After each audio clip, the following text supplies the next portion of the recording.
পাকিস্তানের পূর্বাঞ্চলের শহর লাহোরে বৃহস্পতিবার সকালে বিস্ফোরণের শব্দ শোনা গেছে। রয়টার্সের একজন প্রত্যক্ষদর্শী এ খবর জানিয়েছেন। দেশটির জিও টিভিও একই খবর জানিয়েছেন। গত মঙ্গলবার দিবাগত রাতে পাকিস্তানের ৬টি শহরে ক্ষেপণাস্ত্র হামলা চালিয়েছে ভারত। তাৎক্ষণিক প্রতিরোধ গড়ে তোলেন পাকিস্তানও। কাশ্মীর সীমান্তে দুই দেশের সেনাবাহিনীর মধ্যে চলে দফায় দফায় পাল্টাপাল্টি গোলাবর্ষণ।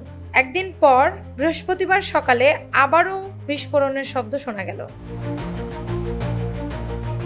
এ পরিস্থিতিতে পারমাণবিক শক্তিধর দুই প্রতিবেশীর মধ্যে যুদ্ধ ছড়িয়ে পড়ার আশঙ্কা দেখা দিয়েছে।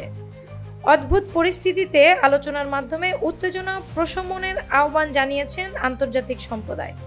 গত ২২ এপ্রিল ভারত নিয়ন্ত্রিত কাশ্মীরের পেহেলগামে বন্দুকধারীদের হামলায় ২৬ জন নিহত হন, যাদের বেশিরভাগই পর্যটক।